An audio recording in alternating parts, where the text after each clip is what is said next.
Let's talk a little bit of Essendon. Seems to be a common topic this year, you two. All sorts of conspiracy theories going on around about who will be the next Essendon coach. They keep delaying. The big one going around football circles now is the fact that if they've delayed it this far, guess who's coming to town to play football? Jamie Graham's coming to play the Blues this weekend. Yes, so Jamie Graham, by all reports, is back in the running to be the next senior coach of the Essendon Football Club. A lot of it was it him? Was it Murray Davis? Does it have to be Essendon? Was it going to be Hurd? Was it going to be McVeigh? Was it going to be McVeigh and Hurd? No one knows. Nobody knows. It seemed like it was sort of tipping towards Mark McVeigh, and part of me thought that some of the delay might have to do with what was going on with the Sydney Swans this week and maybe separating it a little bit from that. But they already went the delay before that. Yeah. There's been another delay. Yeah. I'm not sure what the rationale is behind it. Even, and you spoke about this during the week, Jim, I've got to give you credit for it, but not having a coach in place for the end of the season to have the meetings with the players on the way out, plus a team meeting with everyone together, it just seems like a poor decision, and that's the best way I can put it. The importance of having a senior coach in front of the players before they leave and go on their break about what the standards are going to be like next year, what's the expectations, that's not going to happen now because they're not going to have a coach in time. So they're going to miss all the player exits, they're going to miss the team meeting, which is a really important meeting about setting up the pre-season, setting up what the off-season is going to look like. It just seems... They've had, 14 weeks? Is that right? It's been about 14 weeks to pick a coach. And now, as you said, the narrative's gone from potentially picking one and having it pretty much locked away to now it feels like no one has any idea. I'll give them one props. Nobody knows. Yeah. So I'll give that group, whoever the group that's doing it, they haven't let anything out. So I'll give them one positive for this so far. But it does seem like a really odd decision that they don't have someone locked in this week. I think frustrating for fans as well. Like you talk about, obviously from the players, you'd want to know who it is by now. But I think the fans have had it.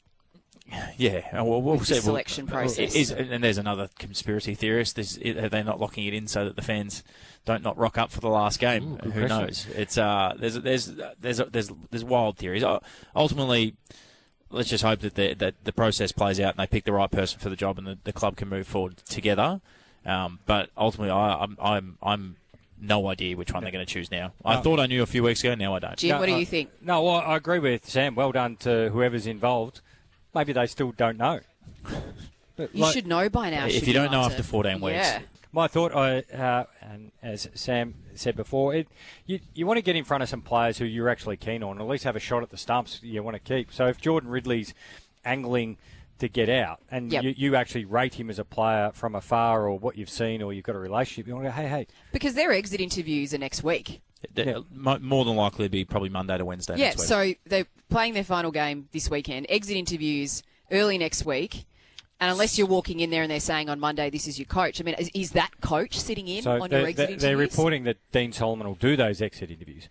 But you kind of want the new coach. But he's not going to be the person in that position. So, Plus, if you went to LinkedIn, Seek or Gumtree or wherever else you get a job from, there's plenty of jobs going in the Essendon Football Department at the moment. Another one. Because coaching, innovation and game strategy manager, that's a long business card. David Rath to finish after 3 seasons. So, we've got... same time frame, 3 seasons. What have we got? A couple of assistant coaches. We've got some development coaches. We've got... a coach with a long title is gone as well. There's plenty of vacancies it's a clean out at the hangar. So you'd want the new coach to get in because I think you'd want some powwows and get them all on board. Go, you know what we're going to start with? We're going to do this, and this is how we're going to build our defence. But also ahead of trade, as you mentioned. Having those conversations, draft. Trade. What do I want? Anyone who might think about being on the move, why should they not go? Convince me to stay. Anyone that you're interested to bring in, anyone that you want to make a pitch for, coach, on the phone, I want you, or whatever however that conversation goes. You want to do the Craig McRae dating or the Sam Mitchell dinners or whatever. Window shopping, Ross Lyon. Window shopping. While we're talking about movement around clubs, Jake Stringer today was pretty open and honest with the microphone. Said, look, I've had a great time up here. I've met some good people, but I'm coming back to Victoria. So one more game and see you later. Yeah, I mean, obviously we've been talking about him leaving GWS. we don't know where he's going. We don't know whether he's confident that there's something in motion enough to say what he did today. Have a listen to this. Well,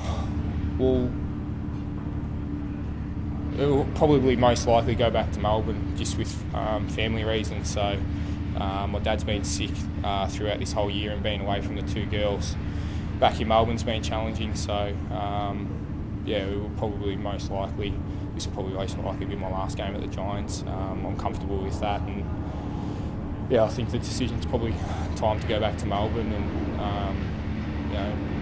get back to being able to be a dad with them, and sacrifice a lot coming up here and not seeing them. And I miss being able to go watch them play netball and play basketball and do stuff like that. So I think the timing's right, and I think the timing's right for the club as well, with all the young forwards coming in. So I'm just excited for this last game, and it'll most likely be my last game here, but it's one that I'm very grateful for the opportunity, and I've absolutely loved my time here.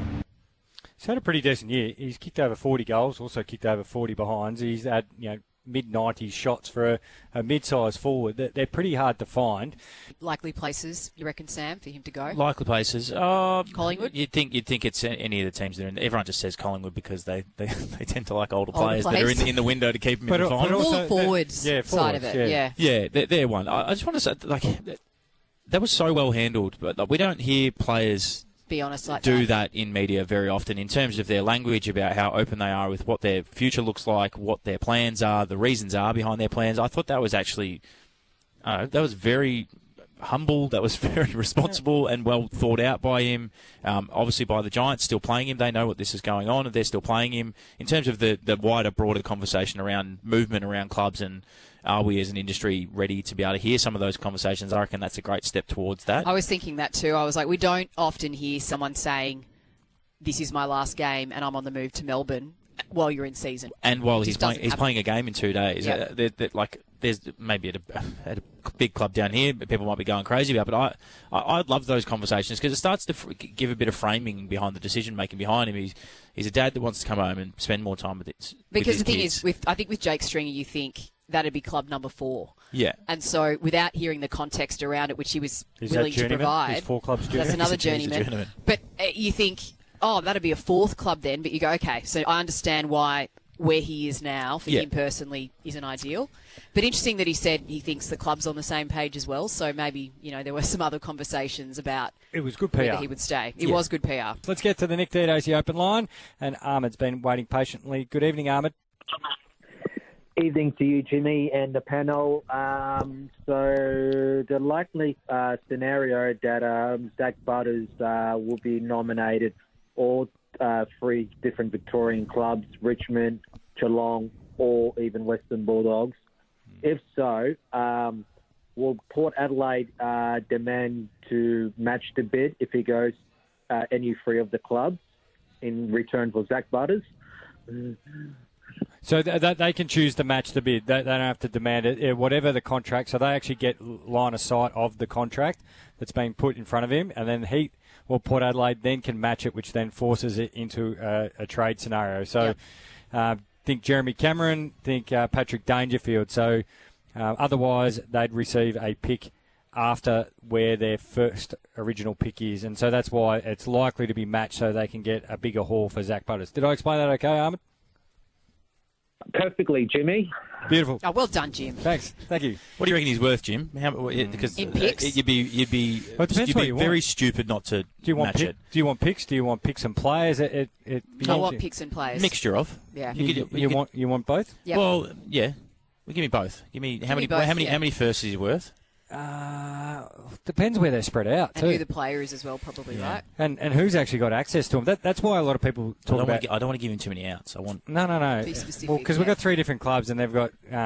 So Geelong might have to satisfy it more with players, where Richmond can probably satisfy it more with money to Zach and also with picks. And then we've always also got that little Tassie element. So that actually plays a factor. So if you're using future picks, you're going, well, then that gets pushed back and that gets pushed back. And what starts, I'm just going to use hypothetically pick 12. It actually probably won't be pick 12 on the night. By the time you get there. So you've got to factor in, well, is your first pick 19 plus the other one's worth 24. So I know I danced around that because and I actually don't know how the Bulldogs are going to facilitate it. They might be a mix. They might be probably out of all of them the real mix of they'd have to be player and a pick, whereas Geelong will probably be more player heavy. And Richmond's got the picks. Got the picks. He'd be for me. I reckon he's equivalent of 4 first-round picks. Really? And then how you figure that out. Now, and no, that's picks only, no players. So, but if you're replacing a player into that, it's got to be a first-round player for me. Who's got 4 first-round picks? So this is the other element too. So recruiters look at the first round as actually in its own little rounds as itself. So they often will look, and you can start to see it with Cal Toomey, who does lots of work here. There's almost a band. So they almost go, the first 5 are a band. And now it's actually even more important too, because now if you have got a pick inside that first grouping and you have somebody that is bid on as an NGA or father-son, you get that additional pick on the end of your first round.